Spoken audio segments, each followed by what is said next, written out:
Hello. Next one is intelligence of test. That is classification. The intelligence tests are classified into two different ways. രണ്ട് തരത്തിൽ അതിനെ classify ചെയ്തിട്ടുണ്ട്. ഒന്ന് based on classification based on method of testing. Then based on medium of testing. ഒന്ന് method test ആ method ഉപയോഗിച്ച് രണ്ടായിട്ട് divide ചെയ്തിരിക്കുന്നു. മറ്റൊന്ന് മീഡിയത്തിൽ. മെത്തേഡ് രണ്ടായിട്ടാണ് ഡിവൈഡ് ചെയ്തിരിക്കുന്നത്. വീണ്ടും individual test, group test. Individual test of intelligence are those test that are administered to a single individual at a time. Single individual at a time. In this test, examinee and examiner face-to-face interaction ലാണ് test നടത്തുന്നത്. Individual test may be either verbal or non-verbal ആകും. Then ഇതിന് examples Stanford Binet test individual test ആണ്. Then Wechsler adult intelligence scale എന്ന് പറയും. David Wechsler develop ചെയ്ത ഒരു test ആണത്. ദെൻ CM ഭാട്ടിയ ഡെവലപ്പ് ചെയ്ത ഭാട്ടിയാസ് ബാറ്ററി ഓഫ് പെർഫോമൻസ് ടെസ്റ്റ് ഇതിന് ഇൻഡിവിജ്വൽ ടെസ്റ്റിന് എക്സാമ്പിൾസ് ആണ്. ഇതിന്റെ മെറിറ്റ്സ് എന്താന്ന് വെച്ച് കഴിഞ്ഞാൽ it is suited for individuals who cannot read and write, including small children. അതൊക്കെ ആ മൂന്ന് ടെസ്റ്റുകളും ഇതിന് ഉദാഹരണങ്ങളാണ്. സ്മോൾ ചിൽഡ്രന് വരെ ഉപയോഗിക്കാൻ പറ്റും. The tester can motivate the testee by means of praise and encouragement. There is very little scope of cheating. Face to face interaction വരുന്നുണ്ട്. കറക്റ്റ് കാര്യങ്ങൾ അപ്പം മനസ്സിലാക്കാനായിട്ട് കഴിയുന്നുണ്ട്. എന്നാൽ ഡീമെറിറ്റ്സ് എന്താണെന്ന് വെച്ച് കഴിഞ്ഞാൽ it is costly in terms of administration and time. A trained person is required to administer the test. അതിൻ്റെ പ്രൊസീജിയർ എന്താണെന്ന് കറക്റ്റായിട്ട് ഇദ്ദേഹത്തിന് ചെയ്യുന്ന പേഴ്സണ് മനസ്സിലായിരിക്കണം. ഇല്ലെങ്കിൽ അത് തെറ്റാൻ സാധ്യതയുണ്ട്. It is not free from the personal bias of the tester as it administered in a face-to-face situation.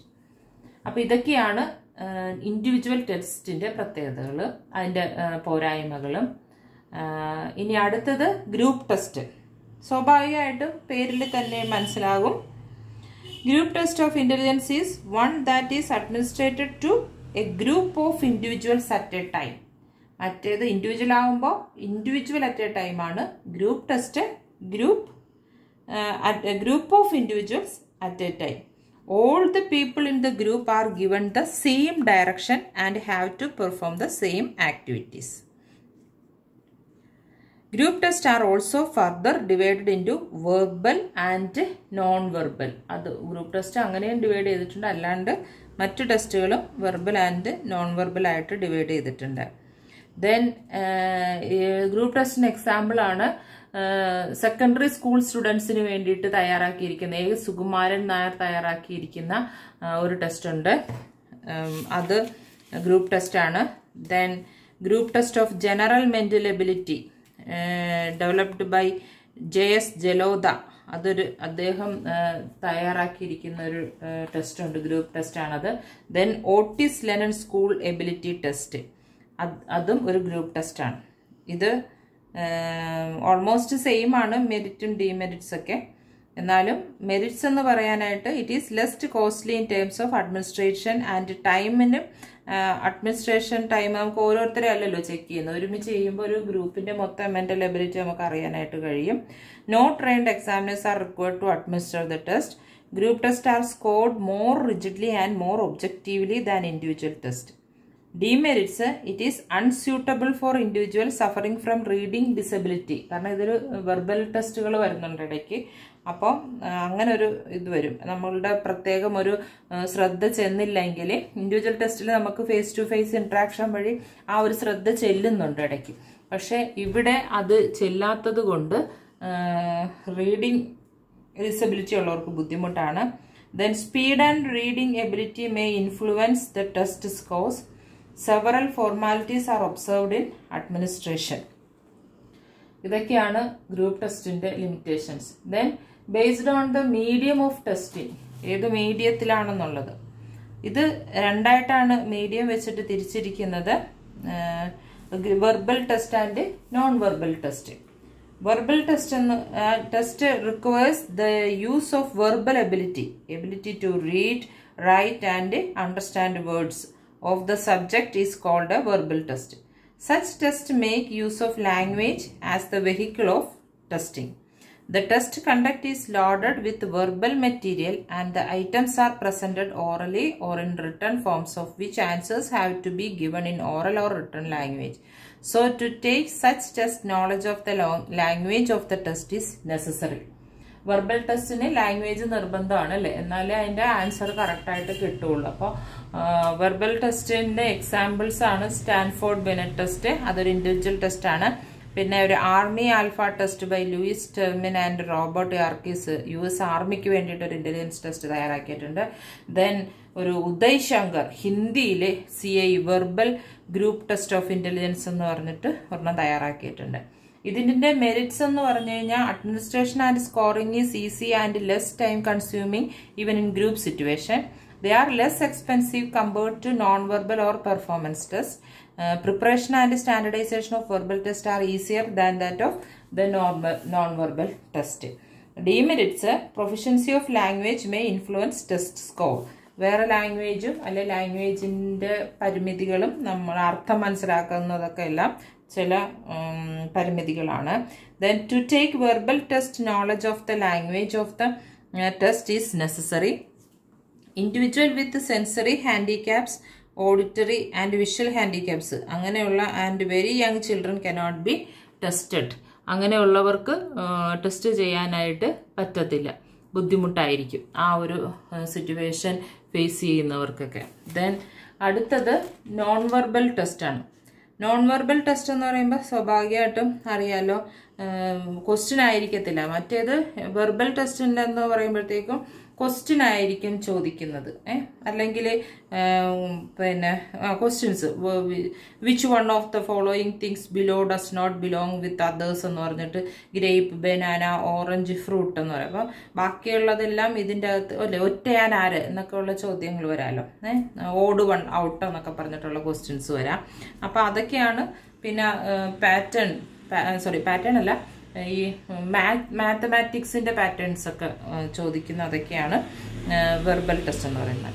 അതേസമയം patterns which sequences comes continue, അത് അല്ലെങ്കിൽ ചിത്രങ്ങൾ തന്നിട്ട് ചില പാറ്റേണുകൾ തന്നിട്ട് നെക്സ്റ്റ് എന്താന്ന് ചോദിക്കുന്നതാണ് non verbal test.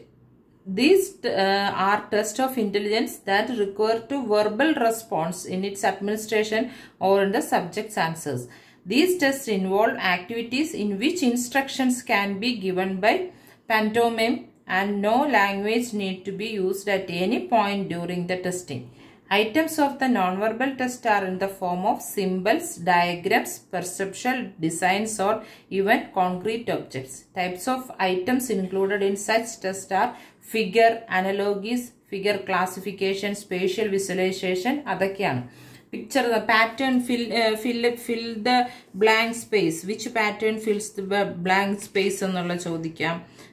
Then match the symbols to numbers using the key. ഇപ്പം തന്നിട്ട് then which part is missing from the picture എന്നുള്ള ക്വസ്റ്റ്യൻസ്. അപ്പം പിക്ചർ തന്നിട്ടായിരിക്കും ഏതാണ് ഇത് മിസ്സായിരിക്കുന്നതെന്ന്. പിന്നെ examples Raven's progressive matrix test by John C Raven അദ്ദേഹം എഴുതിയിട്ടുണ്ട്. ദെൻ നമ്മുടെ നേരത്തെ പറഞ്ഞ സെക്കൻഡറി സ്കൂൾസിന് വേണ്ടിയിട്ട് തയ്യാറാക്കിയിരിക്കുന്ന സുകുമാരൻ നായറിൻ്റെ test, group test, intelligence test, അത് നോൺ വെർബലാണ്. Then Chicago non verbal test. ഇതിൻ്റെ മെറിറ്റ്സ് എന്ന് പറഞ്ഞു കഴിഞ്ഞാൽ performance tests are most similar തന്നെ. non-verbal tests are most useful with persons handicapped by language disabilities such as deaf, dumb, illiterate-ന് വളരെ എളുപ്പത്തിൽ ഇത് ഹാൻഡിൽ ചെയ്യാൻ പറ്റും. Then persons who do not understand the language may be tested with this non-verbal test. The result of these tests are less affected by schooling than are the results of verbal test. In the demerits, they are costly, unwidely, and thus their use is limited to the laboratory. കുറേ സാധനങ്ങളും പിന്നെ കുറച്ച് ഇതൊക്കെ ഉണ്ടാവും. ബാട്ടിയാസ് ബാറ്ററിയിലൊക്കെ കുറേ ചെറിയ ചെറിയ പീസുകളൊക്കെ വർക്കുകളൊക്കെയാണ്. പിന്നെ ഇതിൻ്റെ പിക്ചറുകളൊക്കെ. Then standardization of this test are difficult. They are more susceptible and practice effects and chance success are more frequent than in the case with verbal test. അപ്പോൾ ഇൻ്റലിജൻസ് ടെസ്റ്റ് രണ്ടായിട്ട് ഡിവൈഡ് ചെയ്തിട്ടുണ്ട്, രണ്ട് തരത്തിൽ ഡിവൈഡ് ചെയ്തിട്ടുണ്ട്. Based method of testing, individual test, group test. Then based on medium of testing, verbal test, non verbal test. ഓരോന്നിനും അതിൻ്റെതായ മെറിറ്റ്സും ഡിമെറിറ്റ്സും ഉണ്ട്. ഇതൊക്കെയാണ് ഇൻ്റലിജൻസ് ടെസ്റ്റിൻ്റെ പ്രത്യേകത. Okay, thank you.